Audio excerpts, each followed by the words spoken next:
Welcome to Aaron Mahnke's Cabinet of Curiosities, a production of iHeartRadio and Grim and Mild.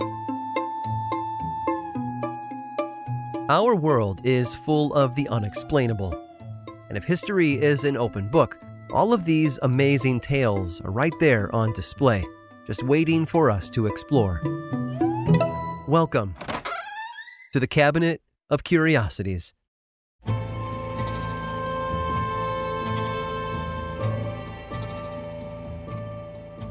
History, as they say, is written by the victors, which is a little ironic when you consider that this phrase, often attributed to Winston Churchill, is actually of uncertain origin. So much of the past has been lost, and the historical records we do have can be extremely biased. Take the story of Nathaniel Russell, for example.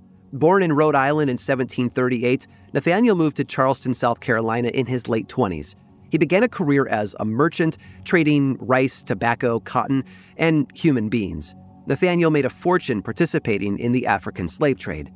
In 1788, when he was 50 years old, Nathaniel married a woman named Sarah Hopton. Sarah was the daughter of a wealthy Charleston family, so the union secured his social and economic position in colonial America. He later paid for the construction of a lavish mansion in South Carolina, where his family and the humans that he enslaved lived.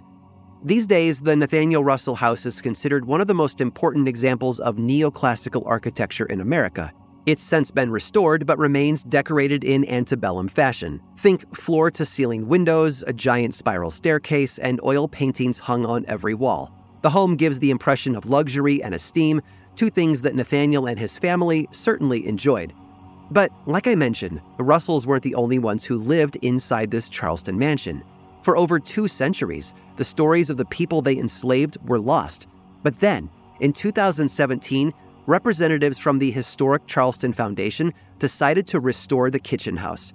Now, the kitchen house was a separate building on the property. It's where enslaved people would have worked and lived. Unlike the rest of the mansion, though, this part had never been fixed up, which meant that there were parts that had never been explored. When conservation experts cut into the walls, they found a whole lot of dust. Beneath that, there was hair, buttons, marbles, part of a waistcoat, fragments of a newspaper from November of 1833, and lots of rodent droppings. It was a 19th century rat's nest preserved inside the walls for roughly 200 years. Now, if the thought makes your stomach turn, I don't blame you. But here's the thing. Rats are actually furry little historians, and their archives are entirely unbiased.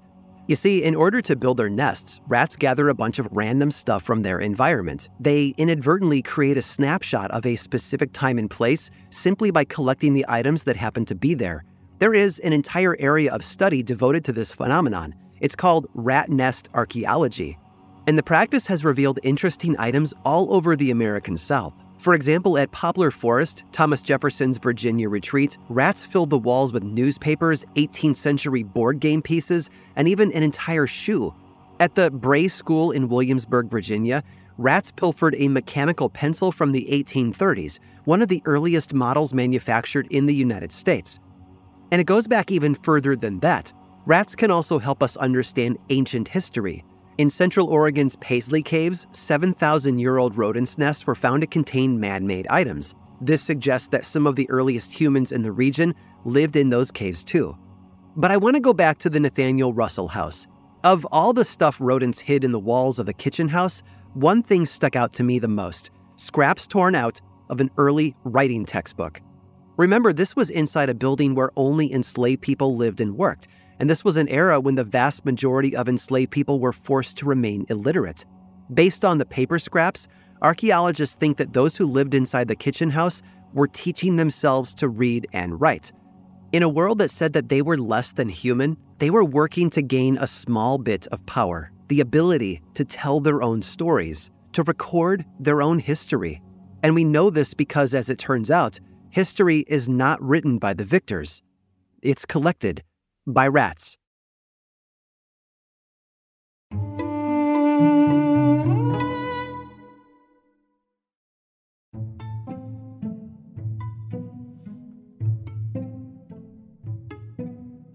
For most of us, learning to ride a bicycle was a rite of passage, one that involved more than a few scraped elbows and knees. Learning how to balance, pedal, and brake can be tough, But beyond the actual mechanics of riding a bike, there's a deeper lesson that all kids need to learn. When you fall, you have to get back up and try again. Thankfully, our modern pedal-powered machines have a relatively low risk of injury. In fact, when they were first developed, they were advertised as safety bicycles, and that's because their predecessors were remarkably dangerous. The first two-wheeled bicycle was invented in Germany in 1817. Its official name was the Laufmaschine, or running machine in English, but everybody just called it the bone shaker. It looks similar to bicycles of today, except it was made almost entirely out of wood, and it didn't have any pedals. The idea was that you could sit down, kick the ground to get some momentum, then the wheels would propel you forward. It was kind of like the car from the Flintstones. But it wasn't exactly an off-road vehicle. Since it was wooden, the tiniest pebble or crack in the pavement would send shudders through the whole machine, hence the nickname the bone shaker. This is how the American Encyclopedia described it. Quote, "The defects of the running machine, its rigidity, and its strain on the rider in propelling it by muscular thrust, besides rendering it impractical for general road travel and subjecting the rider to severe jolting, were frequent cause of abdominal hernia." Yeah, clearly the design needed some improvements. So an English inventor named James Starley, better known as the father of the bicycle industry, answered the call. In the 1870s, he updated the running machine in a number of ways. Instead of wood, his new design was made with hollow metal frame and rubber tires. He also added pedals. All in all, it seemed like the bicycle was moving in a good direction, right? Well, there's one more thing that you should know. James Starley's bike was built for speed, which is why its front wheel measured over 5 feet tall, and its back wheel was a meager 14 inches in diameter. Oh, and it didn't have any brakes. This weird bike was called a penny farthing. It was named after two British coins which were vastly different in size, just like the two wheels. Getting on and off was a challenge, and the lack of brakes meant that crashes were very common. But still, the machine's speed was a big draw.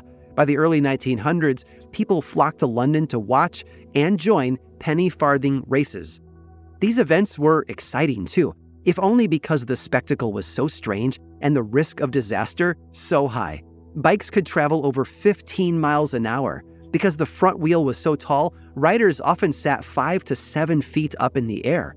If two penny farthings collided, the drivers would be pitched out of their seats, and way back then, nobody was wearing helmets. Penny farthings fell out of fashion in the 1920s, when the safety bicycle hit the stores. But curiously, the Victorian-era vehicle has experienced a modern resurgence. Competitive races became common again in the 1980s, although helmets are now required. Perhaps the most well-known dash takes place in the English village of Knutsford. Every 10 years, the streets are blocked off to make room for the Great Race, a penny farthing sprint for the benefit of charity. The last great race was held in October of this year. Melissa Eidzel, the current European female penny farthing racing champion, was there. She describes riding the asymmetrical bike as, and I quote, "a combination of flying a helicopter and riding a mechanical horse. It's avant-garde, it's risky, one jerk can mean the bike flips and that's you hurtling through the air." And with that, I think it's fair to say that the penny farthing puts a different spin on the age-old wisdom. If you fall from 7 feet high, get back up, brush yourself off, and consider getting a bike that actually has brakes. I hope you've enjoyed today's guided tour of the Cabinet of Curiosities. Subscribe for free on Apple Podcasts or learn more about the show by visiting curiositiespodcast.com. This show was created by me, Aaron Mahnke, in partnership with How Stuff Works. I make another award-winning show called Lore, which is a podcast, book series, and television show, and you can learn all about it over at theworldoflore.com. And until next time, stay curious.